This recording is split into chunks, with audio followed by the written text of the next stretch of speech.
जी जे गुजरात सरकारनी અમારી ચિંતન શિબિરનું આયોજન આપણા વલસાડના ધરમપુરના રાજચંદ્ર આશ્રમ ખાતે કરાયું છે ત્યારે ગુજરાત રાજ્યના આપણા મુખ્યમંત્રી ભૂપેન્દ્ર પટેલ સાહેબ, ડેપ્યુટી ચીફ મિનિસ્ટર હર્ષભાઈ, પૂર્વ મંત્રીમંડળ અને દરેક આપણા આઈએએસ અધિકારીઓ, કલેક્ટરશ્રીઓ સાથે જ આપણા બધા જ સચિવો પણ અહીંયા આપણા ધરમપુર ખાતે પધાર્યા છે. એમનું ભાવભર્યું સ્વાગત પણ કર્યું છે અને 3 દિવસ આપણે ગુજરાતને કઈ રીતે સારી રીતે વિકસિત કરી શકાય, કઈ રીતે આપણા લોકોનું જીવન સમૃદ્ધ બનાવી શકાય, સાથે જીવન સ્તર કઈ રીતે સુધારી શકાય, એના માટે 3 દિવસ ગહેન ચર્ચા થશે, પ્રેઝન્ટેશન થશે, ડિબેટ થશે અને એના થકી આપણે ગુજરાત રાજ્યને હજુ આપણે કઈ રીતે વિકસિત થઈ શકે એના માટે પૂરો પ્રયાસ કરવામાં આવશે. વલસાડમાં યજમાન પદ મળ્યું છે, એનાથી વલસાડને કેટલો ફાયદો?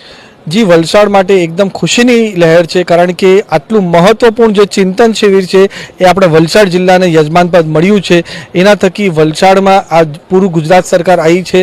ગુજરાત સરકાર પણ અહીંયા જે આપણી હાલ પરિસ્થિતિ છે ને કઈ કઈ વસ્તુ વિકસાવવાની છે એના પર પણ વિશેષ ધ્યાન આપ્યું છે. મારી સાથે ચર્ચા પણ કરી છે અને વલસાડમાં જેટલો ગુજરાત સરકારે વિકાસ કર્યો છે એનાથી પણ વધુ વિકાસ થાય એના માટે પૂરો પ્રયાસ અમારી ગુજરાત સરકાર અને ભારત સરકાર કરશે.